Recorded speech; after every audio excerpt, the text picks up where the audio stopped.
यदा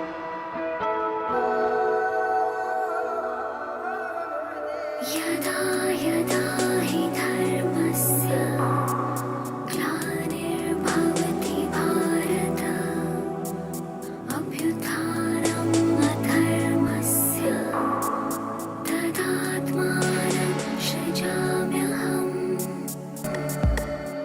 मेरे पास आप सबके लिए एक सवाल है। क्या श्री कृष्ण की कहानियाँ 21st सेंचुरी में रेलेवेंट है? मॉडर्न वर्ल्ड के क्वेश्चंस अलग हैं, तो क्या हम इनके सॉल्यूशंस इन पुरानी कहानियों में ढूंढ सकते हैं? श्री कृष्ण जी की पूरी ज़िंदगी स्ट्रगल्स और प्रॉब्लम से भरी हुई थी।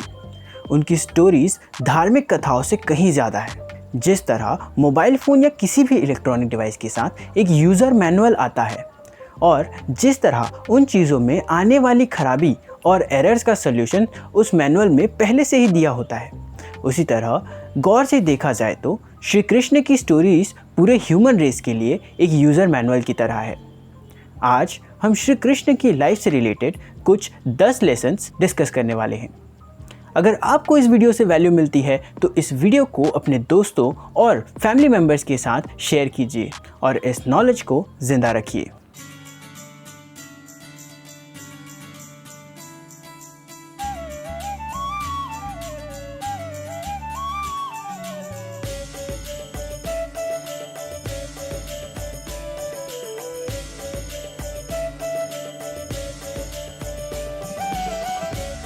श्री कृष्ण ने बचपन में मिट्टी खा ली थी और जब इस बात का पता माँ यशोदा को चला तो उन्होंने श्री कृष्ण को डांट लगाई और मुंह खोलने को कहा। जब आखिर में श्री कृष्ण ने मुंह खोला तो यशोदा मैया को पूरा ब्रह्मांड उसमें दिखा दिया। अब ये स्टोरी तो हम सब जानते हैं, पर इसके पीछे का लेसन क्या है? ये बताता है कि एज महज एक नंबर है और नॉलेज का एज से कोई लेना देना नहीं है। कई बार हमसे छोटे लोग भी हमें कुछ मैच्योर चीज़ें सिखा जाते हैं। कई लोग इसी ईगो में रहते हैं कि उन्हें सब पता है और इसी के कारण वो अपनी ग्रोथ पर सीलिंग लगा देते हैं। श्री कृष्ण जी सांदीपनि आश्रम गए थे अपनी शिक्षा के लिए, जबकि वो खुद ही अनंत ज्ञान के भंडार थे। उनके पास हर चीज़ के नॉलेज होने के बावजूद भी वो अपने टीचर को कभी भी डिसरिस्पेक्ट नहीं करते थे। ये आपको ये बताता है कि आपके पास चाहे कितनी भी नॉलेज क्यों ना हो, आपको हमेशा अपने टीचर की रिस्पेक्ट करनी चाहिए, क्योंकि टीचर्स जब आपको कुछ बताते हैं तो उसमें नॉलेज के साथ साथ उनकी कई सारे एक्सपीरियंसेस और स्टोरीज जुड़ी होती है जो आपको लाइफ में आगे बहुत काम आती है। छोटे मोटे झगड़े तो हर फैमिली में होते हैं। माँ बाप से डांट हम सभी खाते हैं और भाई बहन से लड़ाई भी लगभग हम सभी ही करते हैं और जाने अनजाने में कभी ना कभी हम भी अपने पेरेंट्स से रूडली बात करते हैं। श्री कृष्ण जी की भी वृंदावन में छोटे मोटे झगड़े तो होते ही रहते थे, पर जब एक दिन इंद्रदेव ने वृंदावन में बहुत बड़ा तूफान मचाया, इसलिए क्योंकि वृंदावन के लोग उन्हें छोड़कर गोवर्धन पर्वत की पूजा कर रहे थे। उस समय श्री कृष्ण ने अपनी छोटी उंगली से पूरे गोवर्धन पर्वत को उठा लिया, जिसके नीचे सब लोगों ने आसरा लिया। वो टाइम नहीं था कि छोटे छोटे झगड़ों को याद रखा जाए, वो टाइम था एक साथ मुसीबत का सामना करने का। महाभारत में युधिष्ठिर कहते हैं, परस्परा विरोधे तु वयम पश्चम ते सतम परिस्तु विग्रहे प्राप्ते वयम पंचाधिकम शतम। एक दूसरे से लड़ते वक्त हम 5 और वो 100 है, लेकिन एनिमी से लड़ते समय हम सब 105 हैं। मुसीबत के वक्त कैसे सबको एक साथ रहना चाहिए, ये सबक हमको ये कहानी सिखाती है। लोग अपने मतलब के लिए पेड़ पौधों को काटते रहते हैं, जबकि एफॉरेस्टेशन करने बोलो तो वो हाँ ज़रूर बोलते हैं, पर ऐसा करने में बहुत कम लोग आगे आते हैं।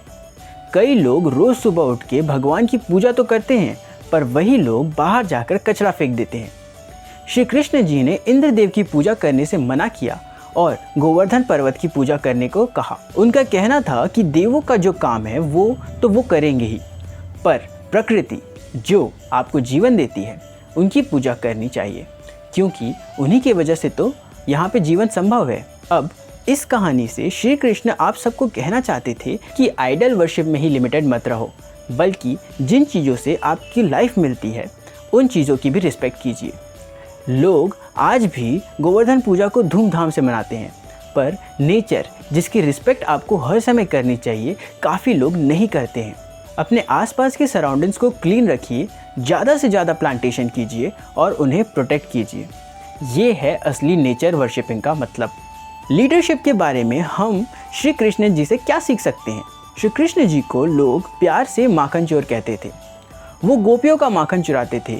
अब इन चीज़ों से तंग आकर गोपियों ने माखन को मटके में डालकर इतने ऊपर रख दिया कि छोटे कन्हैया वहाँ तक पहुँच ही ना पाए। लेकिन आगे क्या हुआ ये तो हम सभी जानते हैं, जिसे हम हर साल सेलिब्रेट भी करते हैं। ये कहानी हमें एक इम्पॉर्टेंट लेसन भी सिखाती है कि जो काम एक इंडिविजुअल के लिए इम्पॉसिबल है वो एक टीम पॉसिबल कर सकती है। द सीक्रेट नाम की इस बुक में गोल विजुअलाइजेशन का कंसेप्ट सिखाया गया है। उस बुक में ये बताया गया है कि जब आप अपने गोल को देखते हैं तो यूनिवर्स को एक सिग्नल जाता है और यूनिवर्स आपके वहाँ तक पहुँचने के रास्ते को ओपन कर देता है और एक प्रोसेस हमें दिखाता है। आँखों के सामने दिखने वाला माखन उनका गोल, उनके प्रोसेस को गाइड करता है और विजुअलाइजेशन और टीम वर्क का इम्पोर्टेंस हमें इस कहानी से सीखने को मिलती है। असली भक्ति क्या होती है ये श्री कृष्ण हमें कहानी के रूप में समझाते हैं। वृंदावन की समृद्धि के लिए एक यज्ञ हो रहा था। भगवान के लिए बहुत सारा प्रसाद बन रहा था। श्री कृष्ण और उनके दोस्त काम से लौट रहे थे और वे थके हुए थे और बहुत भूखे भी। उन्हें श्री कृष्ण ने पुजारियों से खाना मांगने को कहा, लेकिन पुजारियों ने मना कर दिया, ये कहकर कि खाना भगवान के लिए था। लेकिन उनकी पत्नियों ने उन्हें अपने हिस्से का खाना दे दिया और ये देखकर श्री कृष्ण प्रसन्न हुए और उनका यज्ञ सफल हुआ। असली भक्ति भाव में है, इमोशंस में है, जिससे पूजा की जा रही हो। श्री कृष्ण ने कहानियों के थ्रू हमें इंसानियत का मतलब समझाया। यमुना नदी वृंदावन की लाइफलाइन थी और कालिया नाग ने उस पर कब्जा कर लिया था और उसका जहर इस पीने के पानी में मिक्स हो गया था और पानी नहीं तो वृंदावन नहीं।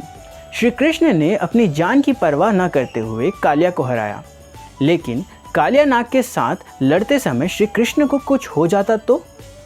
नेगेटिविटी और पॉजिटिविटी का एक अजीब रिलेशनशिप होता है। कभी कभी नेगेटिव लोगों के साथ रहने पर अच्छे लोग भी नेगेटिव हो जाते हैं, लेकिन कुछ लोग होते हैं जो कि खुद की पॉजिटिव एनर्जी पे विश्वास रखते हैं, अपने मॉरल्स की जड़ें स्ट्रांग रखते हैं, तो उनके ऊपर एक्सटर्नल फोर्सेस हावी नहीं हो सकते। और एक लीडर का यही गुण होता है। कालो न कर्णम राज्ञो राजा व काल्यो कर्णम इति ते संशयो माँ बुद्ध राजा कालस्य कारणम। एक असली लीडर कितनी भी एडवर्स कंडीशन में अपनी टीम और अपने पर्पस का साथ नहीं छोड़ता। वो नेगेटिव सर्कमस्टेंसेस को बदलने की ताकत रखता है, लेकिन खुद नहीं बदलता। आज हम सब इंस्टेंट अप्रूवल की दुनिया में रहते हैं। दुनिया के किसी भी कोने से इंफॉर्मेशन फट से पा सकते हैं और झट से अपने ओपिनियन शेयर कर सकते हैं। और सबसे वियर्ड बात यह है कि हम हमारे सेल्फ वर्थ को लाइक, सब्सक्राइबर्स और फॉलोअर्स के वजन से तौलने लगते हैं। कंपेयर करने लगते हैं कि उसके फ़ोटोज़ को इतने लाइक्स हैं तो मुझे क्यों नहीं। सुनने में तो ये ट्राइवियल लगता है, बट ये हमारी लाइफ का एक इम्पॉर्टेंट हिस्सा है। एक बार श्री कृष्ण ने गोपियों के साथ रासलीला खेलनी चाहिए, लेकिन जब समय आया तो श्री कृष्ण वहाँ थे ही नहीं। गोपियों को समझ ही नहीं आया कि श्री कृष्ण उन्हें प्रॉमिस करके कहाँ चले गए। लेकिन जब गोपियों ने आंख बंद की तो उन्हें श्री कृष्ण दिखे, क्योंकि वो हर गोपी के साथ ही थे। वो कहीं बाहर नहीं, उनके दिल में ही थे। हम अपनी आसपास की दुनिया से तो कनेक्टेड हैं, लेकिन फिर भी हमारे अंदर से जो कनेक्शन है उसे कहीं खोते जा रहे हैं। श्री कृष्ण हमें सबसे इम्पॉर्टेंट लव के बारे में सिखाते हैं, जो कि है सेल्फ लव, जो सेल्फ एक्सेप्टेंस और सेल्फ रिस्पेक्ट का बाय प्रोडक्ट है। दोस्ती के दो स्टोरीज हैं महाभारत में। एक है द्रोणाचार्य और राजा द्रुपद की कहानी। दोनों बचपन में एक साथ एक ही गुरुकुल में पढ़े। डिफरेंस बस ये था कि द्रुपद एक राजा बने और द्रोणाचार्य एक गुरु। बड़े होने के बाद जब द्रोणाचार्य द्रुपद के घर उनसे मिलने गए, तब द्रुपद ने उन्हें एक दोस्त की तरह नहीं बल्कि एक गरीब इंसान के रूप में ट्रीट किया। उन्हें इक्वल रिस्पेक्ट नहीं दी, बेइज्जती करके वापस भेज दिया। कुछ साल बीते और कौरव और पांडव द्रोणाचार्य के शिष्य बने। उनकी शिक्षा पूरी होने के बाद उन लोगों ने पूछा कि उन्हें गुरु दक्षिणा में क्या चाहिए। द्रोणाचार्य ने कहा कि राजा द्रुपद को कैप्चर करो, और राजा द्रुपद से युद्ध जीतने के बाद द्रोणाचार्य अपने बचपन के दोस्त के सामने आए और उन्होंने कहा कि एक दिन तुमने मुझे बराबरी का रिश्ता नहीं दिया, आज मैं तुम्हारे बराबर बन के दिखाता हूँ। और उन्होंने कहा अपनी जान के बदले अपना आधा राज्य उन्हें दे दे। और इस इंसल्ट को द्रौपद कभी भूल नहीं पाए और उन्होंने तभी ठान ली कि जिस तरह उनके राज्य के 2 हिस्से हुए उसी तरह हस्तिनापुर के भी 2 हिस्से होंगे और ये करवाने वाला और कोई नहीं, उन्हीं की संतान होगी। और उनकी संतान थी द्रौपदी। एक तरफ दोस्ती की ये कहानी है और दूसरी तरफ ही है एक मिसाल, सुदामा और श्री कृष्ण की दोस्ती। राजा बनने के बाद भी श्री कृष्ण ने सुदामा को गले लगाया और उन्हें वो रिस्पेक्ट दिया जिसके वे हकदार थे, क्योंकि स्टेटस और सक्सेस दोस्ती के बीच में कभी नहीं आने चाहिए। श्री कृष्ण के मामा कंस एक अच्छे इंसान नहीं थे, तब श्री कृष्ण ने रिश्ते को धर्म के बीच में नहीं आने दिया। उन्होंने वही किया जो करना सही था। कर्मण्येवाधिकारस्ते मा फलेषु कदाचनम मा कर्मफल हेतुर्भूमा ते संगोस्तव कर्माणि। ये श्लोक मेरा वन ऑफ द फेवरेट श्लोक है और मेरी लाइफ का प्रिंसिपल भी। कर्म करना आपका काम है, न कि फल की चिंता करना। आप केवल अपना कर्म करें और फल की चिंता ना करें। और आपका कर्म अपने धर्म का पालन करना है, चाहे जो भी सर्कमस्टांसेस हो। अगर आपको हमारा कंटेंट अच्छा लगा तो इस वीडियो को शेयर कीजिए, क्योंकि इस विजडम को आपके सामने लाना, आज के लिए रेलेवेंट बनाना हमारा धर्म है। अगर इस धरती के हर कण कण में भगवान है तो आई एम श्योर कि हम तो बस एक जरिया हैं। हमारे थ्रू श्री कृष्ण ही आपसे बात करना चाहते हैं और ये मैसेज आप तक पहुंचाने से मुझे फ़र्क पड़ता है।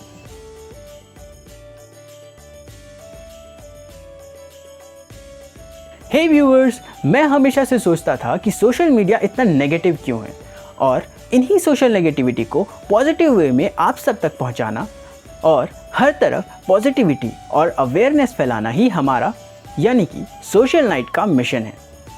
अगर आपको हमारी वीडियो पसंद आती है तो इसे लाइक करें और हमारे चैनल को सब्सक्राइब करें, क्योंकि आपके सब्सक्राइब करने से मुझे फ़र्क पड़ता है।